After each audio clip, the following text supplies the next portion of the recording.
My mother-in-law made me a fancy soup with an unusual smell. "It's a recipe I learned from a chef," she said. I pretended to love it and switched it with my sister-in-law's soup, who always bullied me and tried to undermine me.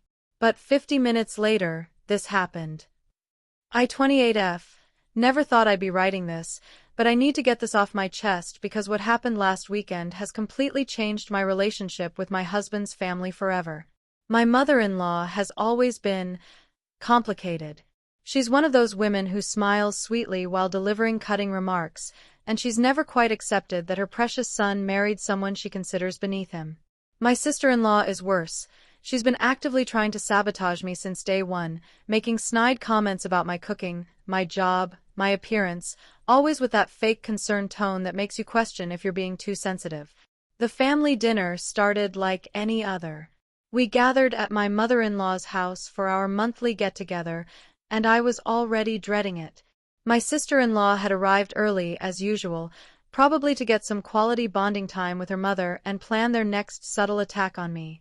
When I walked into the kitchen to offer help, they were huddled together, whispering and giggling like schoolgirls. They immediately stopped when they saw me. My mother-in-law announced she had prepared something special, a fancy soup she'd learned from a chef friend. She seemed unusually excited about it, almost giddy. The soup had this strange, earthy smell that I couldn't quite place. It wasn't unpleasant exactly, but it was definitely unusual.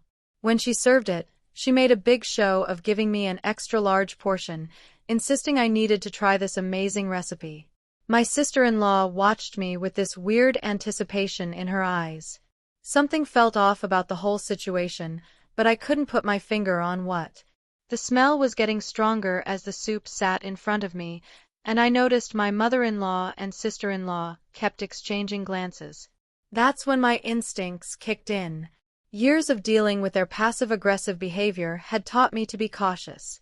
I complimented the soup enthusiastically, telling my mother-in-law how incredible it smelled and how lucky I was to get such a large portion.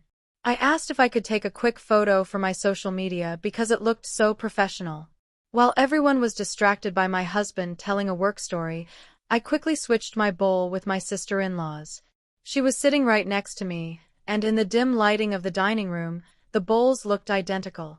My heart was pounding, but I managed to do it smoothly while pretending to adjust my napkin. I then made a show of eating my soup, which was actually hers now, and raved about how delicious it was. My mother-in-law looked pleased but kept glancing at my sister-in-law's bowl with this strange expression.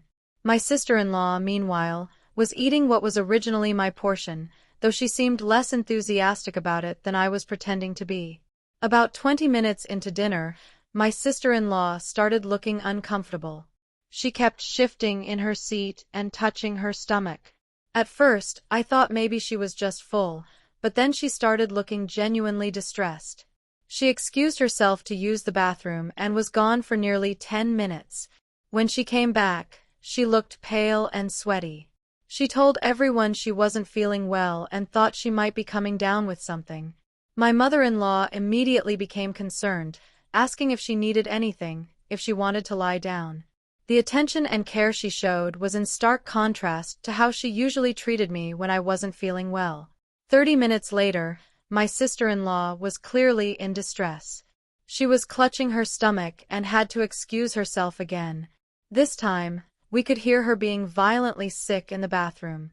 My husband suggested we should take her to the hospital, but my mother-in-law insisted it was probably just a stomach bug. That's when things got really interesting. My mother-in-law pulled me aside and asked, very quietly, if I had finished all of my soup. When I told her yes, she looked confused and worried. She asked if I was feeling all right, if my stomach felt normal. I assured her I felt perfectly fine and thanked her again for the wonderful meal. The confusion in her eyes was unmistakable. She kept looking between me and her daughter, who was now lying on the couch looking absolutely miserable. I could practically see the wheels turning in her head as she tried to figure out what had gone wrong. Update 1. I couldn't sleep that night. Something about my mother-in-law's reaction was eating at me. The next morning, I decided to do some research. I started thinking about that unusual smell in the soup and my mother-in-law's strange behavior. I called my friend who works as a nurse and described the symptoms my sister-in-law had experienced. She suggested it sounded like food poisoning, but the rapid onset and severity made her think it might be something more specific. She mentioned that certain herbs or plants could cause those exact symptoms if used improperly. That afternoon, my sister-in-law called me. She was still feeling terrible and had spent most of the night sick. But here's the thing, she apologized to me. She actually apologized for being mean to me over the years and said she'd been thinking about how awful she'd been. She sounded genuinely remorseful, which was completely out of character for her. This made me even more suspicious. I decided to visit my mother-in-law under the pretense of checking on my sister-in-law and bringing some homemade soup for her recovery. When I arrived, my mother-in-law seemed nervous and kept asking me detailed questions about how I was feeling, if I'd experienced any stomach issues, any changes in my mood or behavior. While she was in the kitchen preparing tea, I noticed a book on her counter about medicinal herbs and their effects. It was bookmarked to a page about plants that could cause digestive distress and, in larger amounts, could affect behavior and judgment. My blood ran cold as I read about how certain herbs were historically used to make people more compliant and suggestible. Update 2. I confronted my mother-in-law directly.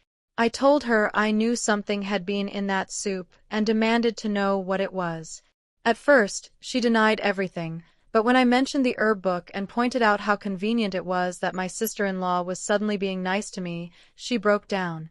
She admitted that she had put a small amount of a specific herb in my soup, something she'd read about online that was supposed to make people more agreeable and less confrontational. She claimed she just wanted me to be more pleasant during family gatherings and stop being so defensive all the time. She insisted it was harmless and that she'd researched it thoroughly. I was absolutely furious. She had tried to drug me without my consent, and only my instincts had saved me from whatever effects that herb might have had. I told her that what she'd done was not only illegal but completely violated any trust one might have had in her. She begged me not to tell my husband, claiming it would destroy the family. She promised she'd never do anything like it again and said she realized how wrong she'd been. But I could see in her eyes that she was more upset about getting caught than about what she'd actually done. The irony wasn't lost on me that her own daughter had ended up consuming the herb meant for me, and it had actually made her more reflective and apologetic about her behavior. But that didn't excuse what my mother-in-law had attempted to do. Update 3. I told my husband everything. His initial reaction was disbelief. He couldn't fathom that his mother would do something so manipulative and dangerous. But when I showed him the herb book and explained the timeline of events, he couldn't deny the evidence. He confronted his mother, and she eventually admitted to everything. She tried to minimize it, claiming she was just trying to help the family get along better, but my husband was horrified. He told her that what she'd done was unforgivable and that she'd violated not just me, but potentially endangered her own daughter. My sister-in-law, still dealing with the aftereffects of the herb, was shocked when we told her what had happened. The irony that she'd been the victim of her mother's scheme meant for me seemed to hit her hard. She apologized again, this time more genuinely, and admitted that she'd been following her mother's lead in treating me poorly. We've decided to take a break from family gatherings. My husband is struggling with the realization that his mother was willing to drug his wife to make family dinners more pleasant for herself. He's started therapy to process this betrayal, and we're working together to establish firm boundaries. My mother-in-law has been calling and texting constantly, alternating between apologies and attempts to minimize what she did. She keeps insisting that the herb was natural and harmless, completely missing the point that consent matters regardless of the substance. The strangest part is that my sister-in-law has continued to be genuinely nicer to me. Whether it's because of lingering effects from the herb or because this situation made her realize how toxic the family dynamic had become, I'm not sure. But for the first time in years, she's treating me like an actual person rather than an obstacle to her relationship with her brother. I'm still processing everything that happened. Part of me feels vindicated that my instincts were right, but mostly I'm just sad that it took something this extreme to reveal the true nature of my relationship with my husband's family. The trust that was broken can't easily be repaired, and I'm not sure I want it to be. My husband has been incredibly supportive throughout this whole ordeal. He's made it clear that his loyalty is with me, and he's as disturbed by his mother's actions as I am. We're taking things one day at a time, but we both know that our relationship with his family will never be the same.